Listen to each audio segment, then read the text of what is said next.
Hey everybody, it's Friday, 3 o'clock in Estonia, so that means it's time for an AMA. You ask questions, I answer questions. Pretty simple.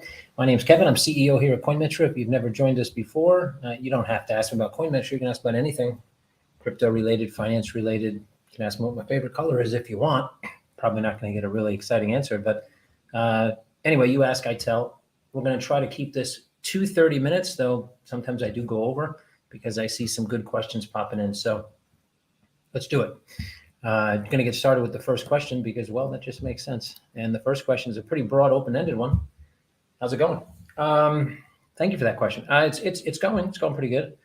Yeah, no complaints from my end. It's Friday anyway. You can't really complain on a Friday. You can definitely do some complaining on Mondays, but Friday's usually not the day for complaining. So no complaints on my end. Things are going. Progress in different areas, which is what I like to see.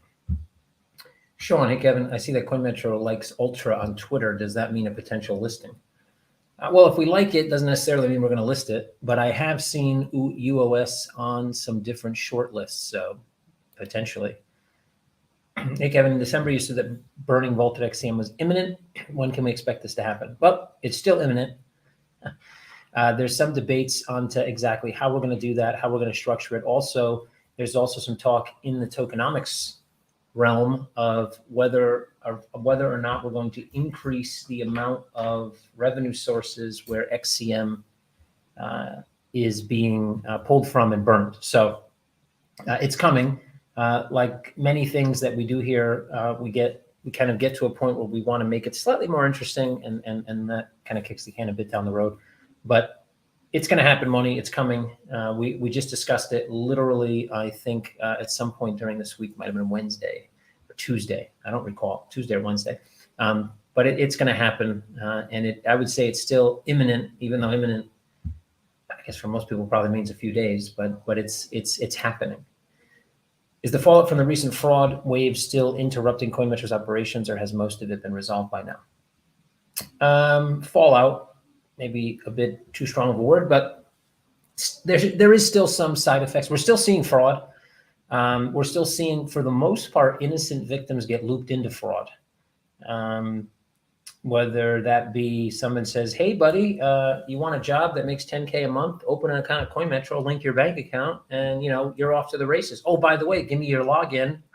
Let me steal all the money you have. And similar cases of the sort. So we're still seeing those. We're getting better at catching them, but some of the ways that we're catching them are also a bit too broad, and thus we're ensnaring some individuals that kind of get caught in those same patterns. So that pattern optimization is going to take us through the end of March. So we're not there yet, but we're getting there, and we will get there. Also, case handling systems and a few other things, along with changes that are being affected by AMLD 6. We talk about AMLD 5 a lot of times on the show. Now we have AMLD 6 coming, as well as changes to the laws here in Estonia, which are happening as well in March. So there's going to be some changes that are all going to come to fruition by the end of March into April. And that's going to, I think, be the point where we see a absolute turnaround in terms of swiftness of onboarding, et cetera. There will be new things that people may need to do. But we're going to, the goal is to do that in a way where it's not burdensome, and there's less potential wait times due to getting stuck on hold, because there's some questions we have based on rule sets we found, based on patterns we've noticed. But then of course there's always outliers, and it takes time to build what you do with those outliers. Do you just stop? Do you ask additional questions? What do you do? So those things are still ongoing. In fact, I would say that this was going to happen at some point sooner or later. And when it did happen, whether it was now or later, it is a good thing in the end, because it's going to help us make sure that we remain compliant, that we actually protect people from getting defrauded, which is a good thing as well, and that we're able to refine the way we onboard and monitor our clients. How far are we from XCM staking being sustainable? We're getting closer to that 9-month mark. Hitting the nail right on the head today, Moni. I like it.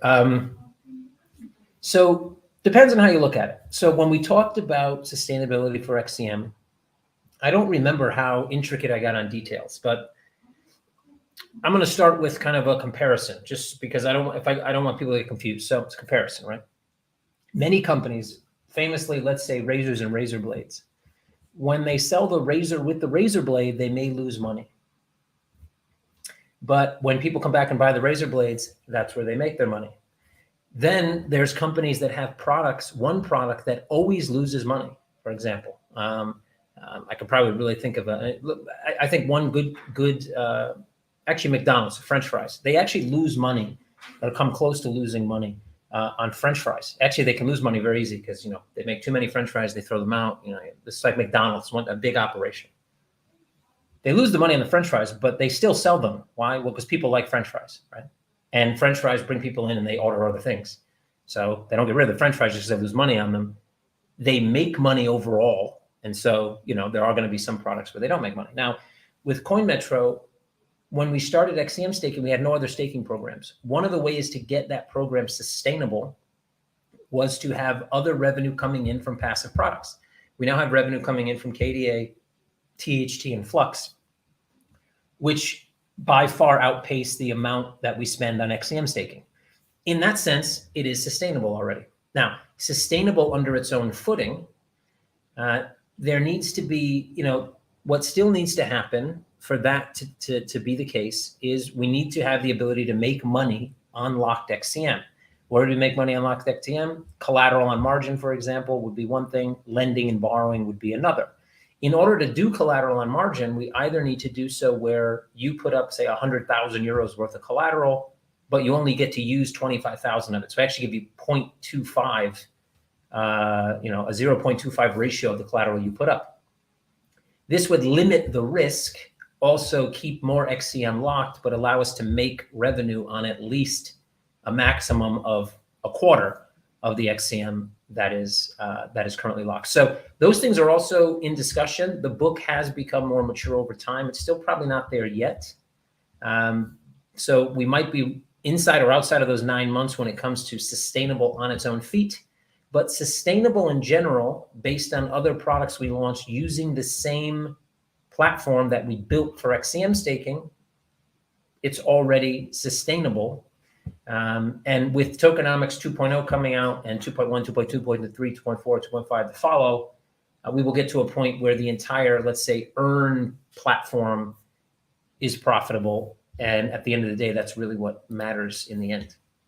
Hey, Kevin, during inflationary times when interest rates start to go up and housing and real estate market already is booming, what is the best hedge against inflation? And if crypto, what alternative? Yeah, good, very good question. So we talked about a lot about inflation on the show over the past, 2 years probably, but definitely within the past 6 months for sure.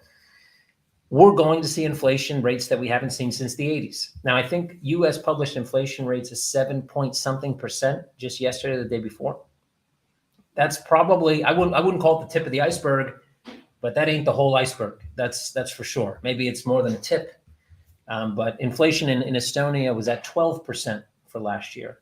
Inflation around Europe because of utility prices, because of our friends in Russia and the Ukraine and their pretty little gas pipelines is going to increase dramatically depending on what happens with that situation. And that's also affecting energy prices around the world. So those inflation rates are obviously based on a large swath of the economy.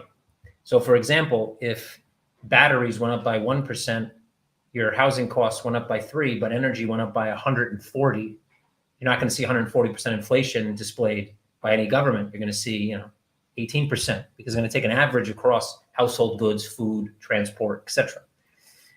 But those massive increases in certain aspects is going to create very difficult situations around the world. So crypto should be, and has proven itself to a certain point to be, a hedge against inflation, but it's also still a hype and FOMO driven market. And fundamentals in crypto are really hype. Hype is the fundamental of crypto. And so when you'll notice that it is a hedge against inflation because obviously it's grown in these 2 years quite massively in terms of market cap.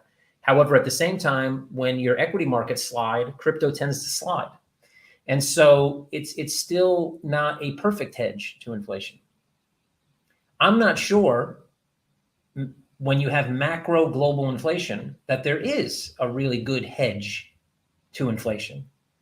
Historically, you can talk about gold, you can talk about precious metals, other commodities. Obviously, if you had investments in natural gas, well, you might be doing better today than you were doing a few days ago, as well as in oil, et cetera. So energy commodities probably right now are a pretty good hedge on this current wave of inflation. Commodities in general, whether those be pork bellies, whether you're putting money into grain, et cetera, all those things are going to increase in cost, and probably more than the average inflationary rate, right? So that's one place to look. Real estate, obviously, as we've seen now, because you have this combination of macroeconomic weight that's causing, which everybody thought at the beginning of the pandemic, oh, real estate's going to crash because people are going to run out of money. But in fact, people who were making decent money and can work remotely and were making we're making shitty money like in New York and San Francisco, but found out, oh, wait, I can go move somewhere else with this same salary, work over Zoom. And they just moved to, Minnesota, Wyoming, people from London, they probably didn't go to Manchester, but whatever, they moved north. I was going to say Manchester, first thing that popped in my head.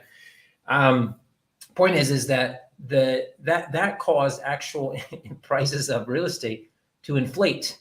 And obviously they still are inflating.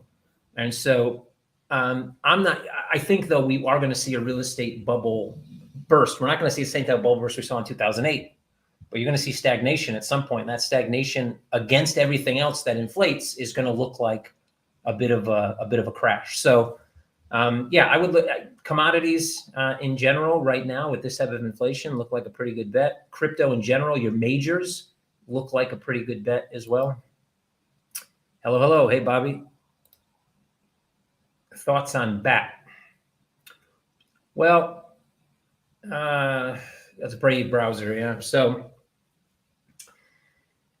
well, I like the idea of tokenization in general. Tokenization of a browser in general is cool. It sounds like a good idea. Why not? It's a technology-centric company, tokenizing, making value digital for the digital product. It sounds like a great idea. I haven't seen the implementation I would have liked to see. So I'm not really bullish on that, but we listed it initially because we just liked the concept. It was going down this road that we have said that I have said most companies are going to tokenize themselves. But I really wish they would do more. I think they've kind of maybe even almost given up on trying to really put value behind that token. Again, I can't say that I've read a lot about that though in recent times, so I could be off base slightly. Sound is okay. Thanks, appreciate that. Hey Kevin, there are startups trying to create an AI-powered Oracle. What do you think about such solutions, and do you think there is a need for them in the crypto market? Well, AI in general, and though some companies use that pretty freely, like anything that does anything is somehow an AI now. Oracles, as we've seen with Link and other companies that provide Oracle solutions, are valuable right now because there's really no way to link outside information that exists on some old school system to blockchains that currently exist. I do believe in the future, however, the new blockchains and new solutions, especially those that need oracles, will probably have built-in Oracle type services into their protocols. An Oracle that's powered by AI, I'm pretty sure that already exists. In that you could have an if this then that system that connects with an Oracle, something like Parsec connecting with something like Link gives you, again, AI might be a bit of a stretch, but gives you something like an AI powered Oracle. It's not a bad idea. So essentially there's something outside of the blockchain in the real world trying to find specific information. And when there's certain patterns of information happen, that Oracle provides the information to the chain, which then has some reaction based on that information. Yeah. I I think it could be interesting. Doesn't mean that particular company you're talking about is interesting, but yes, I think the idea could be interesting, but I do think it might be short-lived being 2, 3, 4, 5, 6, 7, 8 years, whatever it may be, until protocols start to come out. If this becomes something that all protocols need to use, the fact that we don't have a standard yet for any of these, any use cases of blockchain, it's not like someone's come out really to say, well, for finance, we use this chain, this protocol. Oh, and for agriculture, it's this one. We don't have standards yet. So until there is a standard, there's going to be a protocol war. And that protocol war will probably lead to us having oracles built into protocols. At that point, what would someone choose? An all-in-one package, let's say, that has the same services. It's all in one. Other than that, it's the same as the other side, which is not all in one, which means you have a dependency, which means you have to rely on someone else's technology. Which one would you choose? Happy Friday, Kev. Tell us a joke. Hey, Justin. Justin Credible. That's a pretty cool name. I'll think of a joke. I gotta think about that one. Any Binance? Is that a joke? Any new infos you can share regarding Coinmetro's funding round this year? Not yet. All I can say is that we're preparing. We potentially will have an interim round before that larger round. We will see. But right now we're in preparation phase. Not much more to say than that. Any concern about Terra, DPEG, and UST? Anchor Protocol Fund was refilled this week to keep on with the 20% APR.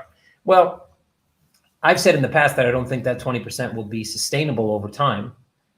It doesn't concern me at all. I have absolutely no concern whatsoever whether it holds the peg or not.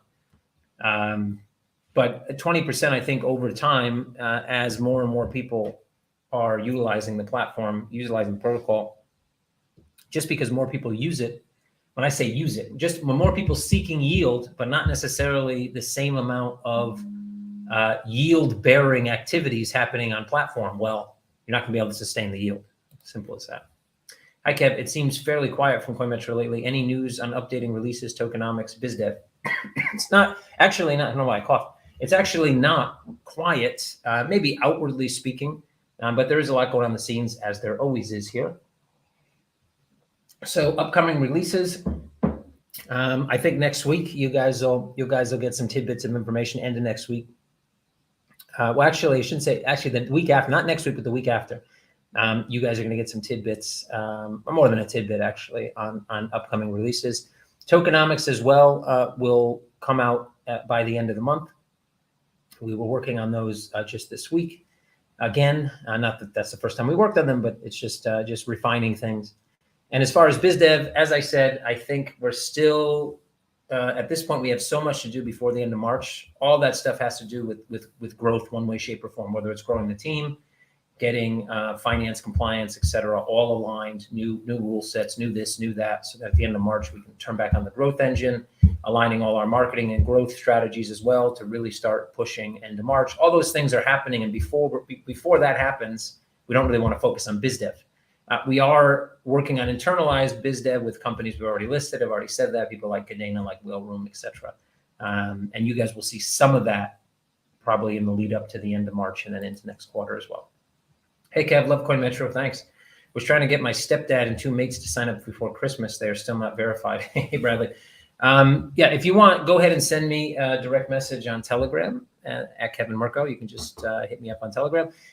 Send me their 2 registered email addresses. More than likely what happened is that they were part of that. Well, they probably came in right around the same time as a lot of fraud came in, and some of the patterns that we're seeing with the fraud could have been mimicked on their accounts. And this way we can take a look. Credo prediction, much bigger than they are now. I go back to this one. So Carson, I said I like Credo. We did the Credo AMA. I said in that AMA that I think they're going to do absolutely fabulous. This is preceding when they raised 80 million in their Series A, which is the biggest Series A, one of the biggest Series A ever in crypto.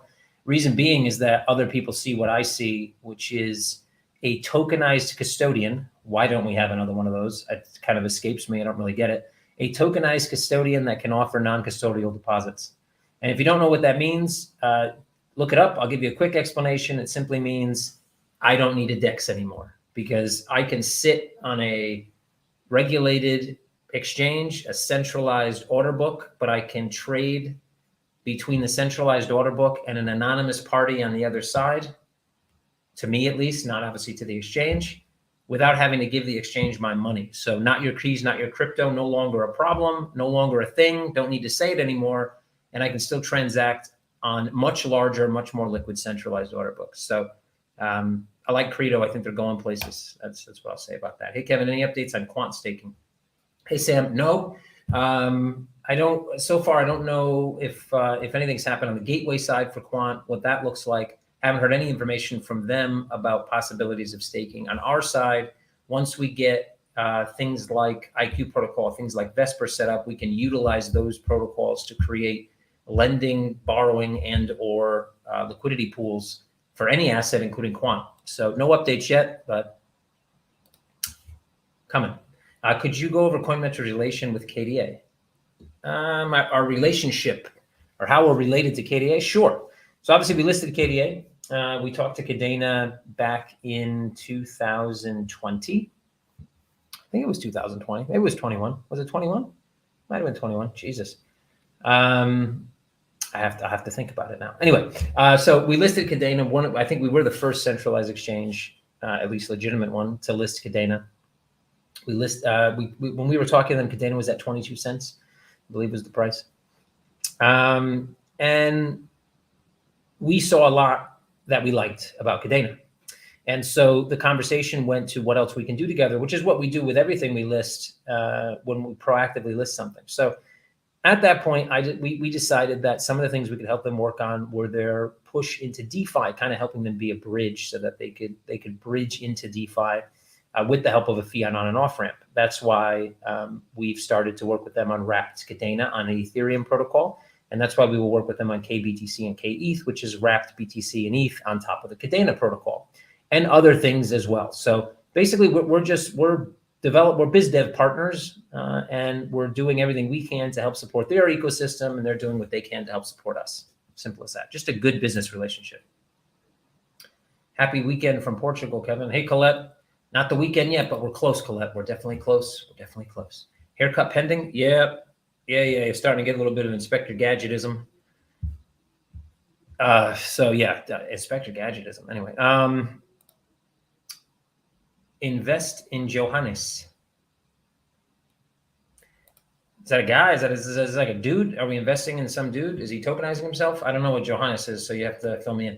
Hi, Kevin. Any news on verification? A few mates of mine are trying to get verified since before Christmas. Yeah, like I said, DM me on that one. Send me the registered email addresses. I'll take a look.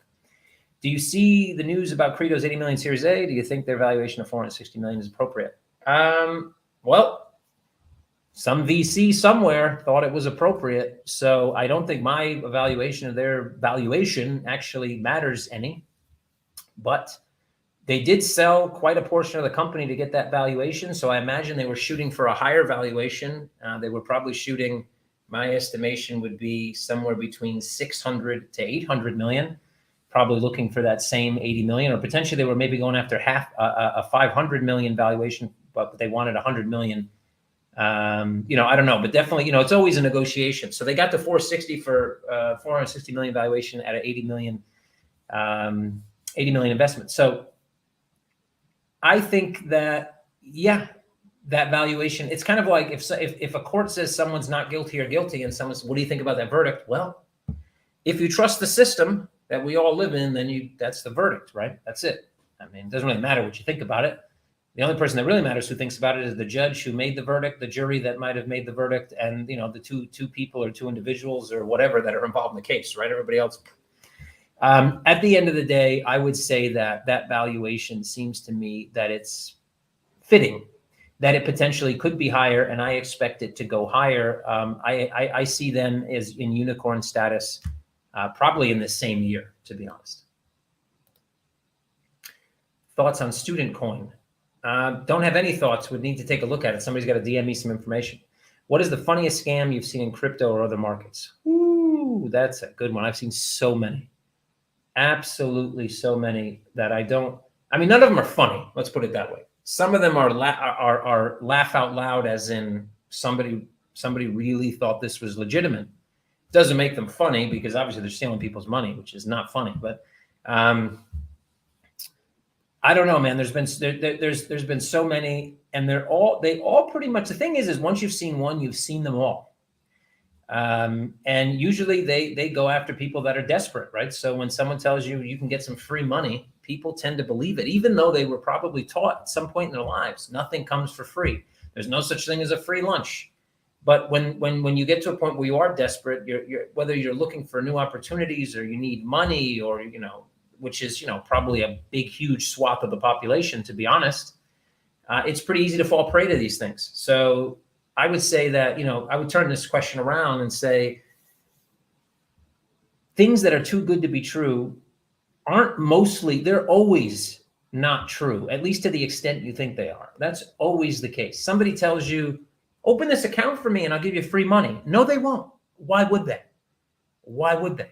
Couldn't they just open an account? And if they can't, why not? Why wouldn't they want to open their own account? That seems weird. I think people just need to use common sense. I would say probably the most ridiculous scam that's one of the biggest in the world would have been Bitconnect.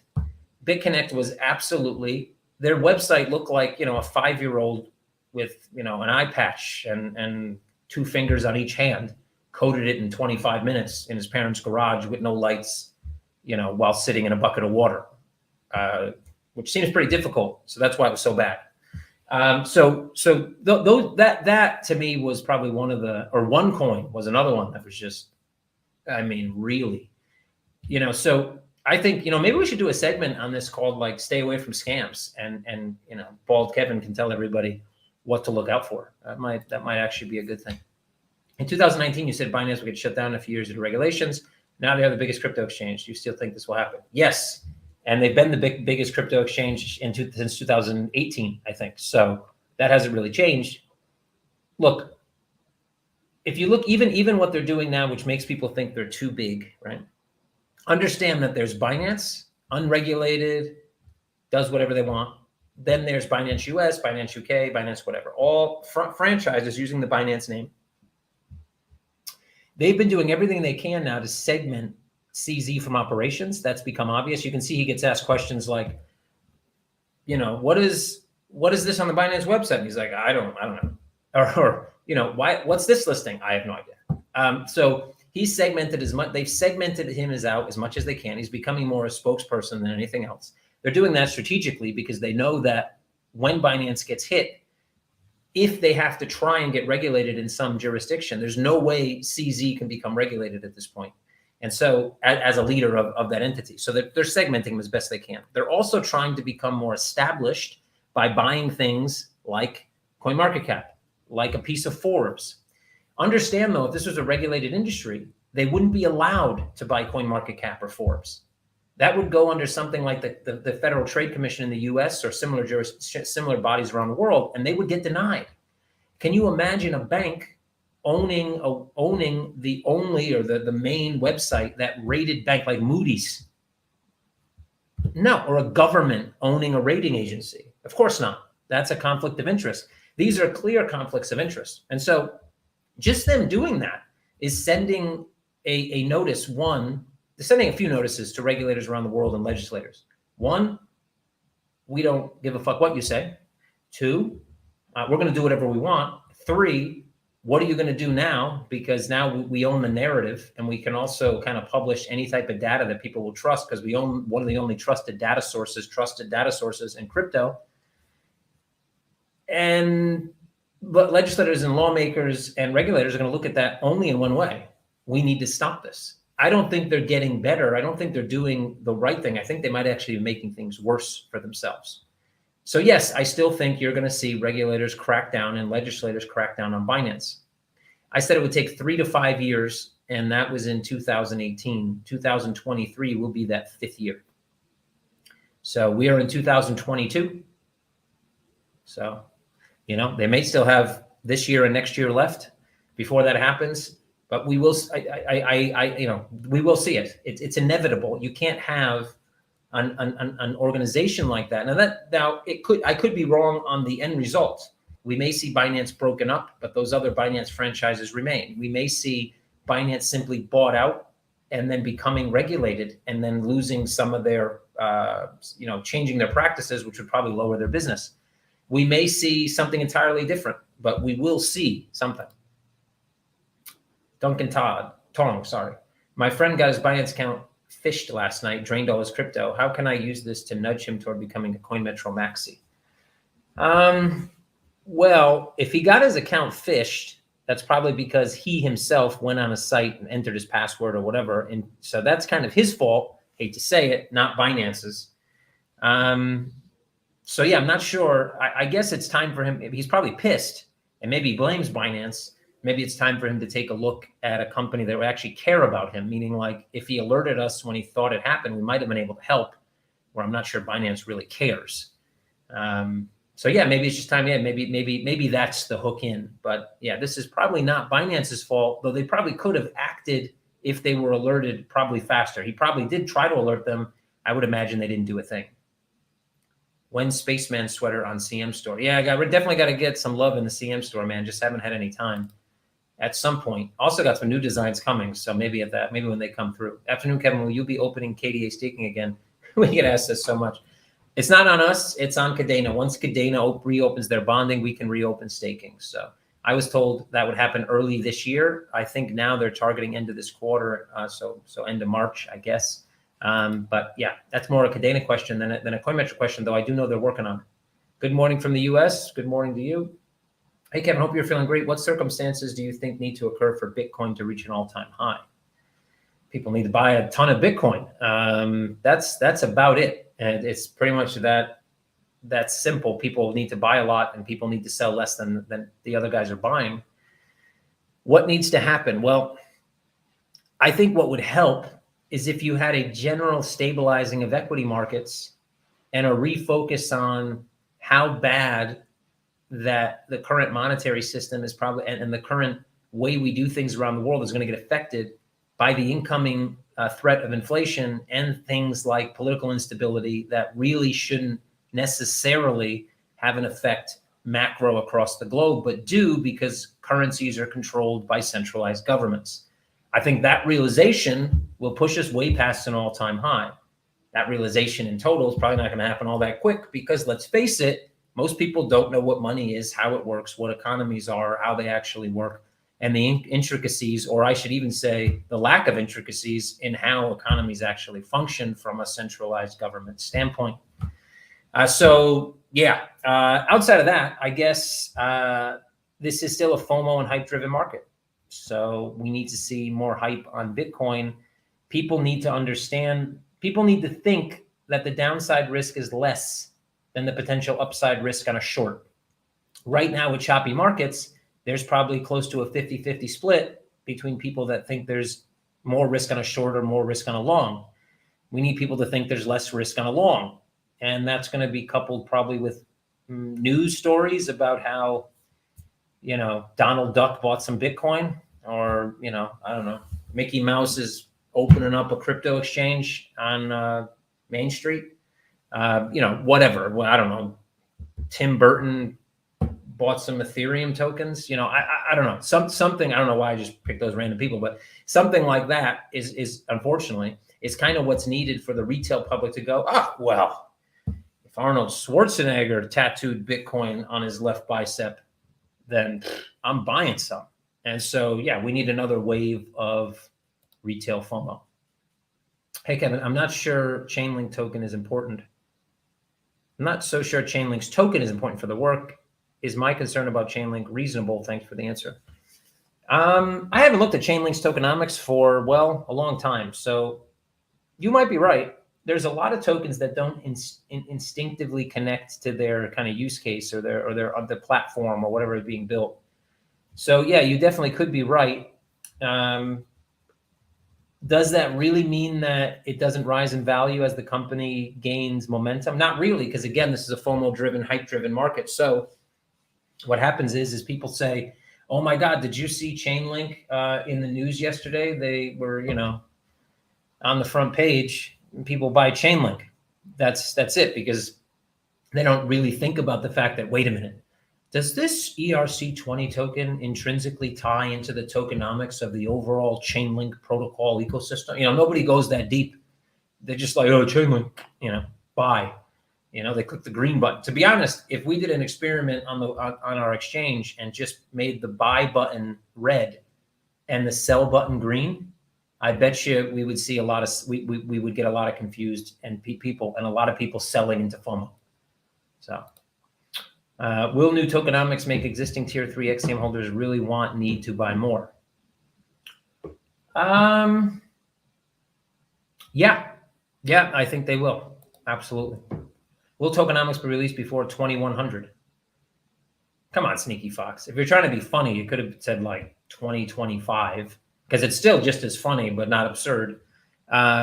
Yes, I guarantee you we will release them before 2100. Hey, Kevin, opinion on Cellframe, Saito, and Stratos. Potential gems, in my opinion, but they're still very early.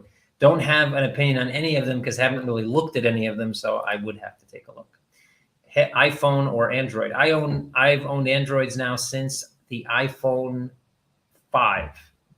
So I had all the iPhones up to iPhone 5 and then started using Androids. I'm not an iPhone or Android guy. In fact, I had both of them even just recently, but I wasn't using the iPhone, so I gave it to my daughter. Really, so I could just test our app on different devices, to be honest. I have this little thing now, this little flip thing, this bad boy. And yeah, I like the form factor. So that's it. I'm pretty easy. We also use Google applications here at Coinmetro. So again, native. But it doesn't really matter to me. I could use an iPhone again. Like I wouldn't be like, oh my God, is that an iPhone? I don't know. But that's how iPhone users usually treat Android. Oh my God, is that an Android? Oh, gee. Like somehow it's got like COVID or something. They should, imagine if iPhone came out and said that Android phones had COVID, then you'd really know who the anti-vaxxers were. What are your price targets for HTR? I really like Flux, KDA, and HTR. Know you have triple-digit expectations for KDA, high double-digit for Flux. What are your thoughts on Hathor? Hathor is all about tokenization. I'm all about tokenization. I think they're still a relatively young company. I think they need to bring on some more kind of heavy hitters and focus on a lot of fundamentals. I do think there's lots of potential there. I do own some HTR. I think I own about 50,000 HTR or something like that. So I am bullish long-term, but I don't see them seeing the same potential gains that Flux and KDA potentially could see in the same time frame. Hi, Kevin. You are very reasonable regarding health and pharmaceutical snake oil sellers. Would you recommend to brush my teeth on a regular basis, or is it just selling expensive paste and brushes? I got to read this one again. You are very reasonable regarding health and pharmaceutical snake oil. So I'm reasonable. Okay. Does that mean like I treat them nice? I don't get it. Would you recommend to brush my teeth on a regular basis, or just selling expensive paste and brushes? Well, this is what I'll tell you about brushing your teeth. There was a study done back in like the 1960s with Aborigines in Australia. And these guys obviously never brushed their teeth with paste or expensive brushes, that's for sure. They just had a very different diet. All their teeth were straight and white. They moved a small for 3 months. After 90 days, it was 90 days or 6 months. I can't quote let's say it was 6 months, but I think it was 3. I don't remember. I read this a long time ago. After they came back from Sydney of living in, being able to eat what they wanted, junk food, whatever, teeth were no longer white. Some teeth had actually gone crooked and some had lost teeth. So, yeah, just like everything in modern life, a lot of the health industry, they're selling you brushes and toothpaste because we eat shit. So if you ate less shit and ate like we're supposed to eat, you wouldn't need those toothbrushes or toothpaste. Thanks, Bastine. I love that question, by the way. So you're on my good list. Are you ready to onboard a potential surge in new clients with CADX? Absolutely. Bring them on. Always ready. Might be, some roadblocks, some speed bumps there or whatever, but always ready. When new listings will be coming, potentially not in February, maybe back on in March. Kevin, we need you. Okay. I can imagine it's not easy to be the CEO of a brand with such a volatile market. What do you do your mental health and not to burn out? I don't really know. I can't really answer that question. I tend to be pretty level-headed all the time, even keeled. I'm not super happy or super mad or, moody or whatever. Everybody can have their moments. I tend to just know that tomorrow's another day and that every day there's some positivity. No matter how bad your day is, your week is, your month, there's always something positive. Just try and focus on that. Don't try to focus on the negative. And there's always a problem to solve. And I like solving problems. So that kind of keeps me going. I don't need the what anymore. All right, Colette, I missed that one. It was probably right after I said something, but it's totally out of context for me now, so I missed it. Any thoughts on THT? Their dev team seems to be relatively small, and I'm curious how their crypto development will pan out. I like THT. I own THT. I like what they're trying to do. They have a ways to go in many ways, but they're also making progress on several fronts. Yep, they have a relatively small dev team, but as they grow, that's going to grow. Coinmetro still has a relatively small dev team, had a one dev team for quite some time. And so that just doesn't scare me, but you need to think realistically when you place your money somewhere. You need to have realistic expectations. And realistic expectations in crypto are pretty hard sometimes. Is new tokenomics and staking update the same? And do you expect it to be announced? Can you spill an additional little bean on staking? They are intricately intertwined. Any thoughts on Cosmos? Nope, I don't have any thoughts on Cosmos. What is your favorite crypto exchange besides Coinmetro? Oh, I haven't used another crypto exchange in a long time. I like Jesse from Kraken. So I think people have asked this in the past, and I said Kraken, not because I want to go trade on Kraken, just because I like his approach. Sometimes we might disagree on things, but I do like his approach. So yeah, I can't really mention trading though, because I haven't actually traded another exchange almost ever. I've exchanged, but I've almost never traded. Have you heard of Strongblock? I heard a lot of people that are getting defrauded trying to go into Strongblock. That's the most I've ever heard. Doesn't mean anything about Strongblock, but I've heard we've had some cases internally about people, I wanted to move funds to Strongblock. But no, that's all I know about it actually. So you'd have to fill me in. What's Parsec? Why is Parsec price is so wrecked? Well, Parsec's actually been growing. Their team went from like 6 individuals to like 30, I think. And on the business side, they're growing quite well, but they've kind of taken a bit of focus off the token for a while. And I think that might be why you see that price action that you see. But inevitably, they will put focus back on the token. And I think you'll see some correction in terms of awareness. Is Binance buying into Forbes bullish for crypto? When is Binance expecting to get out of this? What do they expect? Well, they want to control the narrative. They want to be able to control some of the crypto narrative, which I think is not good for the industry at whole. I think it's good for them temporarily. I think in general, it's not necessarily bullish for crypto because Binance isn't the ones we want speaking for us collectively. I don't think most of the people that are regulated in crypto, and when asked what crypto exchange would you like to speak for the industry, most, I don't think, would say Binance, at least not publicly. Will CM support USDC on Polygon to help getting funds onto CM in an easy and cheap way? We will be supporting layer 2s at some point. Polygon is on a list for sure. Can inflation be a good thing, or is that a meme? Well, it depends who you are, really. Can inflation be, anything can be good. Right? Getting shot in the face, not good for the person getting shot in the face, may indirectly be good for somebody, right? I mean, I don't know. Let's say you, had a fight, had a feud with a family for 500 years, and then somebody shoots them in the face. Maybe that's good for you. I don't know. Maybe it shouldn't be. I mean, you probably should feel a little bit bad about that. But anyway, maybe it's good for you, but it's probably not good for people getting shot in the face. So inflation, there's a debate about how inflation can be fake, where companies are just increasing prices for their own benefit. Now, that's called price gouging, and that definitely happens. But inflation doesn't necessarily make companies richer, to be honest, because they pay more for everything else, especially if there's price gouging. If you're building things out of aluminum and aluminum goes up by 400%, you're obviously going to have to raise your prices, et cetera, et cetera. So, to be honest, I think collectively inflation, no, it's not really a good thing. If you're holding a deflationary asset, though, you may be really happy about inflation. If you've been holding Bitcoin since 2009 or 8, you're probably pretty happy with inflation. ecstatic even, because it caused your deflationary asset to rise exponentially in value. As Coinmetro, a license from the Australian Financial Market Authority, we are registered with AUSTRAC as a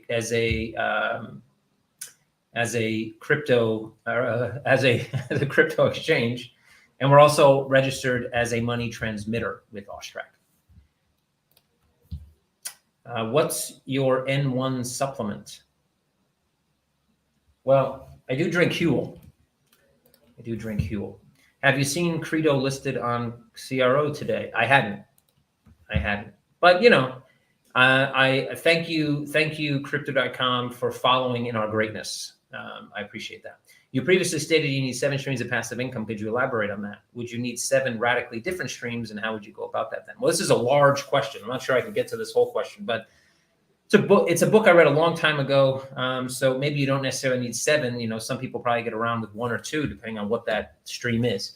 I don't think they need to be radically different, but if all 7 income streams you have, passive income streams, come from the same vehicle and that vehicle fails, well, you might want to diversify a bit. But let's say your passive income comes from something like staking, and you have passive income coming on 7 different platforms or 5 different platforms from 6 different assets. Now, if crypto all goes down the drain, again, you have a bit of a diversification risk. But assuming that it doesn't, then that is obviously not radically different. It's the same type of passive income, but it probably would still work.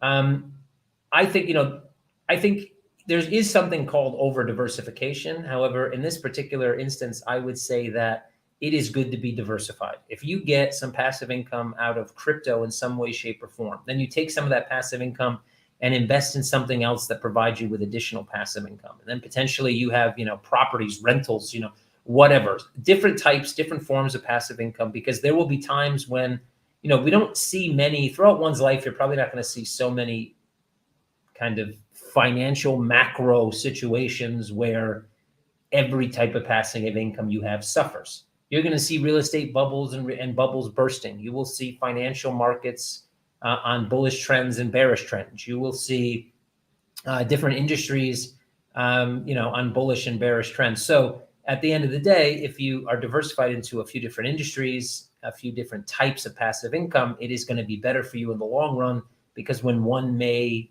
slow down, others may speed up. Shout out to your team, as I noticed something very odd on a Facebook post that I was tagged in, a fraudulent Coinmetro account. Yep, there's a lot of them. There's a lot of fraudulent Kevins as well. Watch out for Kevin Murcko 1. He's been making the rounds on Instagram as well as Facebook and maybe elsewhere, I think Telegram as well, trying to get people to go to like some class, pay for some class. Not me. I don't sell classes. And if I did, I wouldn't do it through Instagram, which I never use. So I like to travel. If I ever travel to Estonia, can I come by for a visit? Absolutely. Timson? Absolutely, man. Come knock on the door. Which social media platforms do you prefer to use since the announcement that Meta may remove access in EU? I assume Twitter or alternatives. I'm not a social media fan at all. Business-wise, I use Twitter more than anything else for this business. But yeah, in general, not a social media fan. Good afternoon, Coinmetro team. Hey, Jack. Good afternoon to you. This is our last question, guys. Just came in. How would you launder 120,000 BTC? Hypothetically, of course. Well, this is an interesting story because obviously 2 colorful characters that got arrested for attempting to launder, or starting to launder proceeds from the Bitconnect hack way back in the day. Well, I probably wouldn't try to be a personality on fucking YouTube while I was trying to launder 120,000 BTC. Yeah, I probably wouldn't hold private keys in a cloud. I probably wouldn't be using one single source, one single contact. I probably would spend some of that money to have somebody build me, you have billions worth of BTC. Spend a couple million on building a fantastic mixer that's decentralized and use it to mix your Bitcoin. I mean, what? Like, why would you use? Anyway, it just shows that there's definitely more to that story. There's no way those people were behind the hack. There's no way that they were chosen to launder that money either. There's much more to that story that meets the eye. There has to be. Anyway, that's the last question, guys. So cool. It's over 30. I spent 50 minutes with you. I was supposed to do 30. Sorry, whoever told me I was supposed to do 30. So it's Friday. You know what that means. Spend time with friends and family. If you can't do it virtually, do it physically. And while you're sipping on some fresh Estonian apple juice, make sure that in between sips, you let whoever you're talking to know that if they're feeling down and blue, depressed, need someone to talk to, need just, a shoulder to cry on, XCM is a solution. Like it is for everything else in life. Was your knee hurt? Just put a little XCM on. Beard not growing a little patchy. Just rub a little XCM on there. You might ask why I haven't rubbed XCM on my head, because this is my thing. If the forehead was shorter, what would I be? What would I be? I ask. What would I be? We did get one more question though. I'll answer it because why not? Might ask next time if you left, how do you see interoperability solutions such as Quant and Overledger affecting the protocol wars that you mentioned before? Interoperability is only going to be important if we don't get to some form of standardization. Interoperability is also something that everybody and their grandmother has thought about, will think about, and will think about in the future. Just like I don't honestly think we're going to get to a standard in protocols, even though we don't even have standard database protocols outside of blockchain. Or I shouldn't say protocols, a standard database everybody uses. It's not like, you're in finance, use Oracle, or you're in agriculture, you're going to use IBM or whatever. Point is that interoperability is a problem because we haven't created interoperable solutions, which may be created in the future. Kind of something like Oracle's would be my view. It was about Austria. Misread that. So no, we don't hold any licenses or registrations currently in Austria. So thanks for commenting on that, Mike. Anyway, like I said, spend time with friends and family, buy some XCM, rub it on your face, whatever I said before. Have a great weekend. You can tag me on Telegram at Kevin Murcko. That's Kevin Murcko, no one, not Kelvin Murcko, not Cavani and Murcko, not Kenny Murk, none of that shit. At Kevin Murcko, KevinMurcko. So you can also tweet me at Kevin Murcko. You can get me on Discord at Kevin Murcko. My server tag, whatever, is 8888. Very lucky, very lucky. Have a great weekend, everybody. Chat with you soon. Thanks for being here. Thanks for the support.